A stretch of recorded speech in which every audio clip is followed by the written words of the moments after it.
Kung bibiruin mo ako, umayos ka. Bakit nagpaiksi ka ng buhok?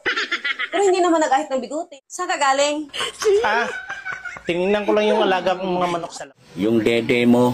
Ha? Kanina pa nakatingin sa mata ko. Ano? Naalala mo ba nung bata ka pa? Dati hotdog lang yung baon mo. Ngayon, hotdog na yung bumabaon sa'yo.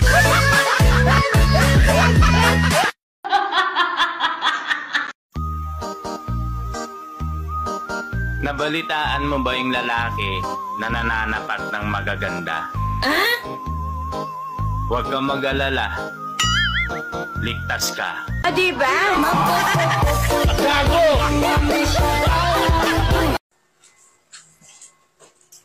Oh, saan ka galing? Tinignan ko lang yung alaga kong mga manok sa labas. Ha? Pagising mo sa umaga, manok na agad ang naisip mong himasin? Hindi nga pumasok sa isip mo na himasin ako eh. Kaya nga ako nag-asawa para may tagahimas eh. Siyempre, ang manok, pang derby kasi yan.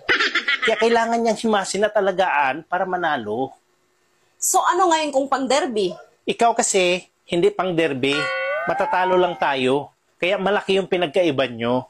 Ah, ganon. So mahina ako. Manok mo ang malakas.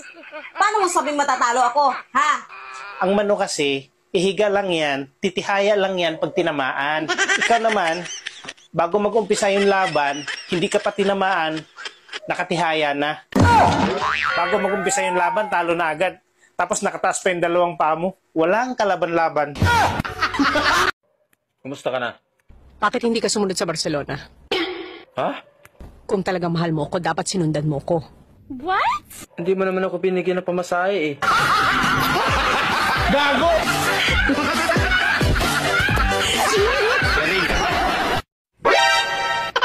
Kung bibiruin mo ako, umayos ka.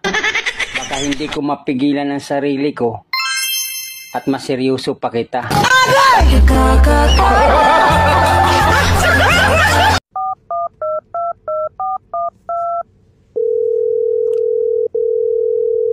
Hello?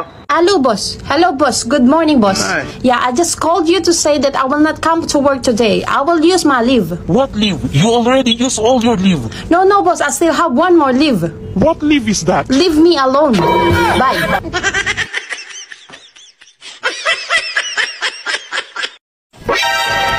Excuse me, miss. O bakit? Yung dede mo. Ha? Kanina pa nakatingin sa mata ko. Ano? Nakakabastos na. Ano ngayon sa'yo? Basta ka naman, Pogi. Huwag mo ako kamustahin. Dahil wala akong pera. At hindi ako pogi. Sakto lang.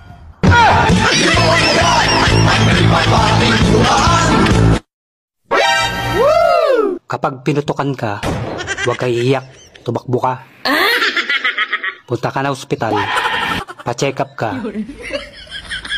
Baka ma-delayed ka.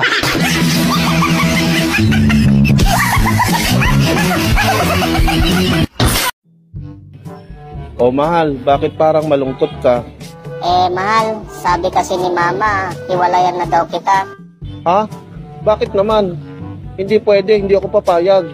Ipaglaban mo ako, mahal. Ipaglaban mo ang pagmamahalan natin. Sabihin mo sa mama mo, suntukan kami.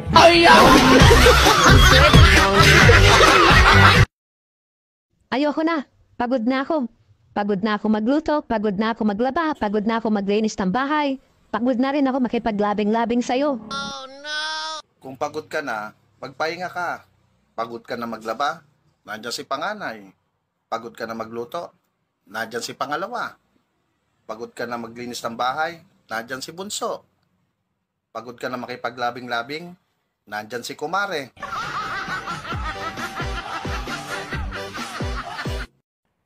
Miss, anong importante sa'yo? Pera o jowa? Siyempre pera. Okay. Para saan nga ba yan, sir? Sorry lang kung sino yung mga mukhang pera.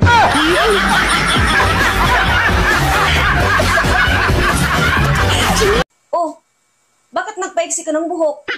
Pero hindi naman nag-ahit ng bigote. Kung hindi ko ito pinaiksian yung buko, makakalbo ako sa'yo. Gabi-gabi mo ako sinasabunutan. Tsaka, hindi mo na ako masubsob ngayon. Hindi ako nag-ahit ng bigote. Masakit to. Di, wag mo na lang isayad yung bigote mo mamaya, ha? Palya-palyahan mo naman. Babayero ka? Tapos nagre-reklamo ka? Ano bang gagawin ko sa'yo para tumigil ka? Mahirap na raw makahanap ng loyal ngayon. Paano masabi? Hindi mo kasi ako kilala.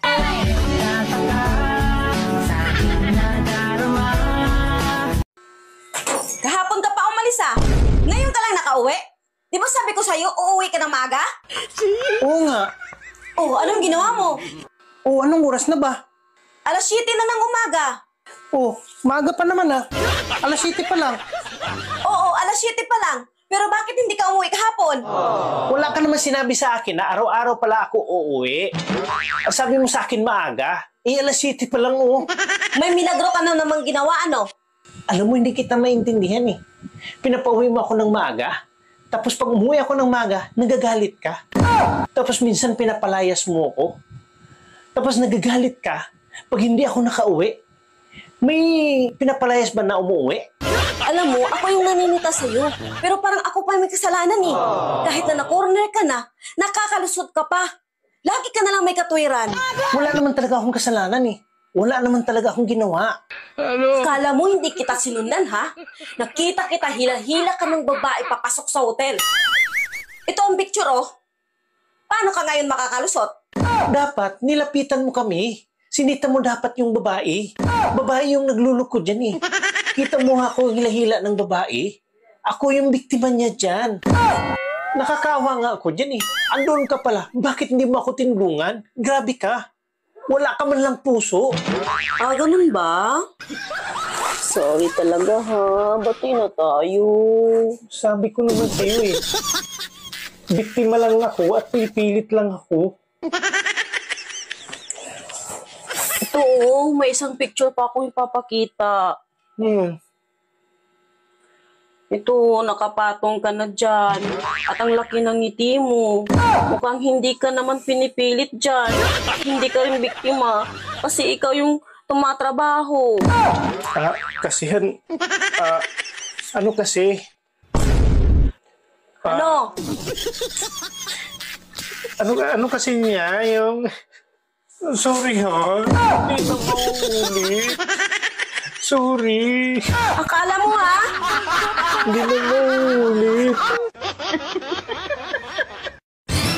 Yung kinainang kong karinderya, amoy sabon pa yung plato. Reklamo ka ng reklamo. Sa akin nga, di ako nagreklamo. What? Ba't may amoy? Amoy sabon din ba? It's care. Anak ng buwangan mo ha? Sana Gago! Baldo, kung ikaw papipiliin, anong mas gusto mo? Yung pangit o yung maganda? Basta alam ko, di kita pipiliin.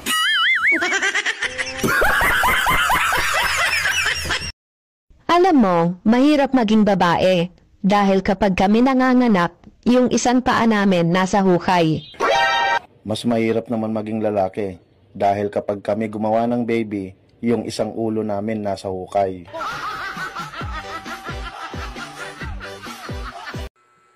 Parang may napansin ako sa'yo. Anong napansin mo sa akin? Simula nung napangasawa kita, parang may nag-iba sa'yo eh. Anong nag-iba sa akin? Parang naging sakang ka na. Bakit? Nagtatanong ka pa? Ikaw ba naman araw-arawin eh? Ganun ba pag araw-araw? Oo. Sino ba namang hindi masasakang kung araw-arawin ka ba naman? Buti kong maliit. Hindi naman kita yung araw-araw ah. Anong hindi? Diyan nga kita madalas lambingin oh, paggabi. Hindi naman ako umuupo dyan paggabi ah. Huwag ka ngang magkunyari, mas gusto kong lambingin kita pag doon ka nakaupo. Bakit? Anong meron dyan? Pag dyan ka kasi nakaupo, parang ang liit ng size mo. Pag doon sa kabila, ang laki. Never nga akong umupo dyan. Kaya nga, pag doon ka nakaupo, doon na ako naglalambing sa'yo. Kasi, aggressive ka masyado. At ang lupit ng performance mo. Talagang mapapa-out talaga ako sa'yo. Hindi nga ako umupo doon. Kailanman. Eh, sino bang umupo doon? Kakambal ko yung umupo doon. Galing probinsya. Hindi man lang siya nagsalita o may sinabi man lang sa'yo? Meron. Sabi niya, tama na ate. Pero, tinakpan ko bunganga niya. Akala ko, ikaw yun. Pagkatapos nun, wala na siyang sinabi? Meron. Anong sabi niya? Sabi niya, bilisan mo ate. Ano naman ginawa mo? Binilisan ko rin ang todo. Utos mo eh.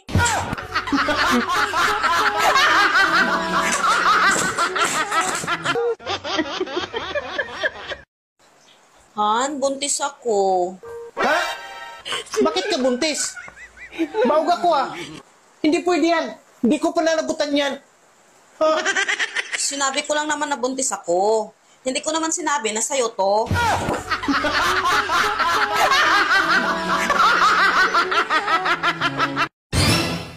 Kuya, di ka ba maarte sa pagkain? Hindi. Sanay naman ako sa hirap. Kahit ano, kinakain ko. Kainin mo nga ako. Alam mo, puro na lang kumpare bukang bibig mo eh. Siguro may gusto ka sa kanya, no? At may nangyari na siguro sa inyo. Wala ah. Huwag mo pagsilusan kumpare mo. Mas lamang ka naman kaysa kanya. Bakit? Siyempre, ikaw kasi tulina. Kumpare mo, supot pa. Loko yun ah. Ba't niya alam na supot si kumpare? Basta gwapo daw, bobo sa English.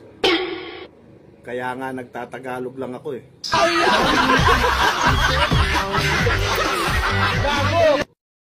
Bakit ang saya-saya ng hani ko? Pinakain kasi ako kanina ni kumari mo ng bibingka na may buhok. O bakit ang saya-saya mo rin? Si kumpare mo kasi. Pinakain din ako ng puto bongbong na may puhok.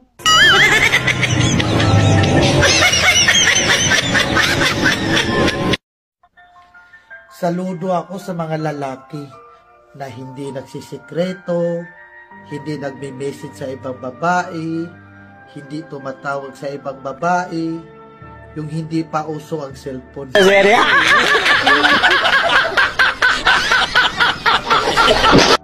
Sabi nila, Sige na, magalit ka! Sumbatan mo na ako! Bakit? Bakit? Because I can't! Because I'm not ready! Because I'm scared! Mahal, sa susunod nga, wag mo nang yayain ng inuman dito yung kumpare mo. Oh, bakit naman? Kasi kagabi, lasing na lasing ka. Wala kang kamalay-malay, pinakialaman na ako ni kumpare mo. Ikaw naman, binibiro ka lang nun. Biro pa ba yun? Sagad na sagad? Oh, ba't hindi ka sumigaw? Eh, baka mabitin eh.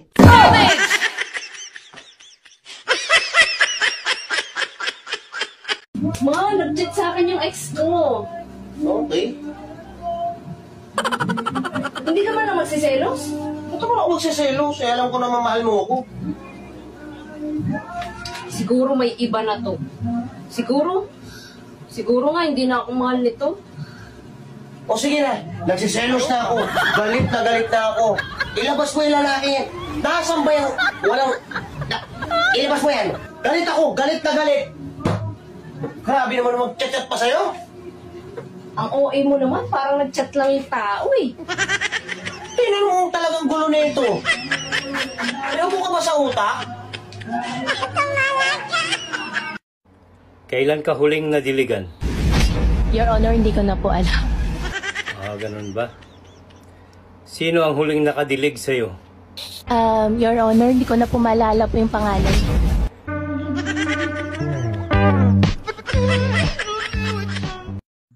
Ngayon ko lang napansin Yung shampoo at saka conditioner, pinapakita yung buhok sa patalastas. Yung deodorant naman, pinapakita yung kilikili. Yung Colgate naman, pinapakita yung ipin. Yung Modest, bakit kaya hindi pinapakita? Bakit kayo? Ano sa tingin nyo?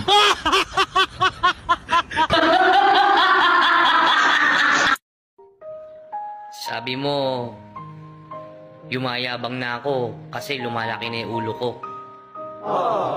Yung totoo, ate, alin ang gusto mong makita? Yung pagiging mayabang ko? O yung malaking ulo ko? Gago! Alam na ng asawa ko yung tungkol sa relasyon natin. Ha? God up, mercy of anong balak mo? Aliga na, sasamahan kita mag-shopping. Shopping? Bakit tayo magsha-shopping? Bibili na ako ng isusuot mong barong. Papatayin ka na daw niya.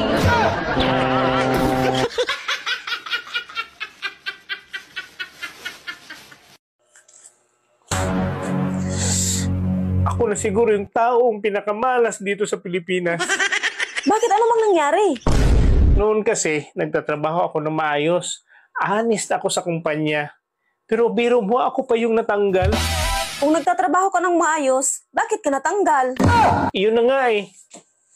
Sip-sip yung kasamahan ko. At siniraan ako sa kumpanya namin. Ayan, mahina ka kasi. Tapos sa time na yon, nung pauwi na ako, nag-abang ako ng jeep na masasakyan. May lalaking dumaan. Pinahawakan niya sa akin yung bag. Nagulat ako, bigla siyang tumakbo. Pagtingin ko sa bag niya, ginto at pira yung laman ng bag. Abay, swerte mo. Paano naging malas yun? Saka saan mo nilagay yung bag? Sa sobrang kamalasan ko, magnanakaw pala yung lalaki. Ako yung nahuli, ako pa yung nakulong. Alam mo, nasa Manila ka. Wala ka sa probinsya. Dapat maging alerto ka. Tsaka bawal ang tanga-tanga dito sa Manila. Tapos, nung nakalaya na ako, akala ko katapusan na ng kamalasan ko. Pag-uwi ko sa bahay, ang dati kong kinakasama, napakarami ng anak. Saklap. Alam mo, di lang kamalasan. Kapangahan mo rin naman eh, kung bakit ka nagkaganyan. Ang pinakasaklap at napakamalas ay yung nangyayari sa buhay ko ngayon. Ito na yung pinakamabigat at hindi ko matatakasang kamalasan. Bakit pinakamabigat na kamalasan yung nangyayari sa'yo ngayon? Eh, kahit na syunga-syunga ka, okay ka naman. Paano ako makatakas sa kamalasan? Eh, kasal tayo?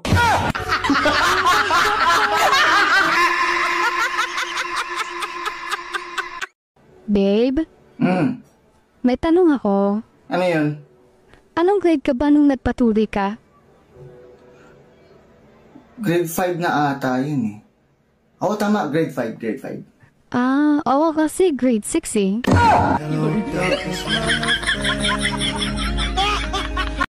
Itong mga lalaking to, sinabi lang ang ayaw kumain. Pilit pa rin sinusubo sa amin.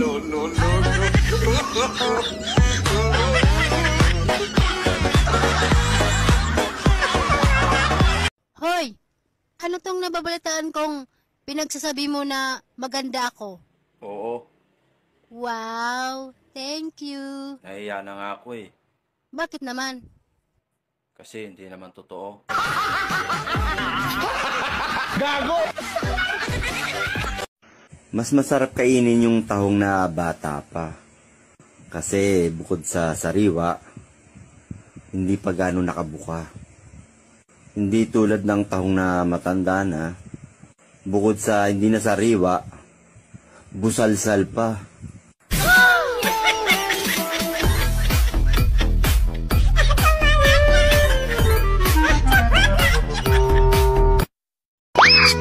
Nakakasar yung in-applyan ko. What? Binigay ko na nga yung is-is ko, yung PhilHealth. Pag sinahanapan pa ako ng jowa, sinabi ko single ako.